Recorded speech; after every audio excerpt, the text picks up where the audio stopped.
Pada video ini, kami akan menjelaskan prinsip-prinsip kapitalisme, bagaimana nilai tersebut diterapkan secara tidak sadar dalam keluarga, dan bagaimana proses transmisi nilai kapitalisme terjadi melalui pengasuhan, pendidikan, media sosial, dan tekanan sosial.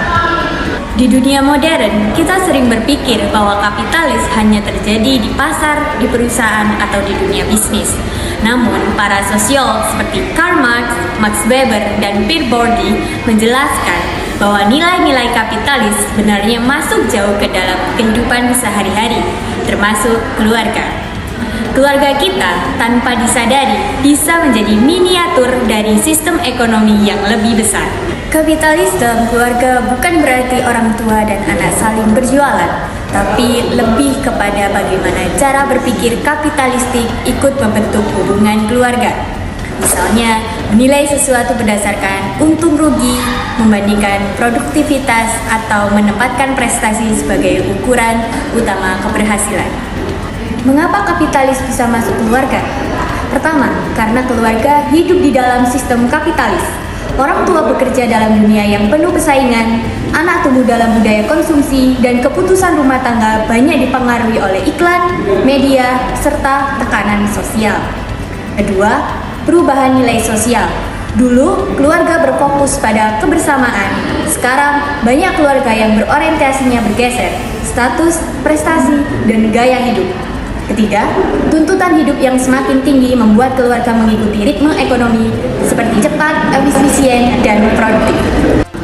Bentuk-bentuk kapitalisme dalam keluarga. Pertama, anak sebagai investasi. Menurut teori Bourdieu, keluarga mewariskan model sosial dan budaya. Di era kapitalisme, anak sering dianggap sebagai proyek masa depan. Orang tua membiayai les sekolah, kursus, dan lomba dengan harapan anak akan membawa keuntungan pekerjaan yang bagus dan meningkatkan status keluarga. Kedua, pembagian peran berdasarkan logika ekonomi. Tokoh feminis seperti Sylvia Federici menjelaskan bahwa kapitalisme memisahkan kerja berbayar dan kerja tidak berbayar. Dalam keluarga, hal ini terlihat ketika ayah dianggap pencari nafkah utama, sedangkan ibu mengurus rumah tanpa dihitung sebagai pekerjaan. Ketiga, keluarga sebagai konsumen. Iklan dan media membuat keluarga mengejar barang-barang tertentu demi gengsi atau identitas, mulai dari gadget, fashion, hingga gaya hiburan. Akhirnya, hubungan keluarga bisa berubah menjadi hubungan konsumsi. Keempat, penilaian berdasarkan produktivitas. Dalam kapitalisme, nilai seseorang sering diukur dari seberapa produktif ia bekerja.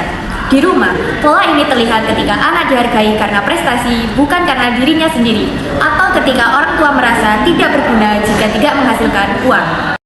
Adapun dampak kapitalisme dalam keluarga, ada dampak positif. Keluarga menjadi lebih terencana, terarah, dan mendorong setiap anggotanya untuk bekerja keras. Tetapi ada juga dampak negatif. Hubungan emosional bisa tergeser oleh tuntutan prestasi. Keluarga menjadi kompetitif, konsumtif, dan waktu bersama berkurang. Kadang, cinta digantikan target, perhatian digantikan prestasi. Kapitalis memang menjadi bagian dari kehidupan modern, tetapi keluarga tetap punya pilihan. Kita tidak harus menolak kapitalisme sepenuhnya, tapi perlu menyeimbangkan, menjaga agar keluarga bukan sekedar mesin produksi, bukan tempat kompetisi, tempat ruang yang aman, penuh kasih, dan menjadi tempat setiap orang tumbuh apa adanya.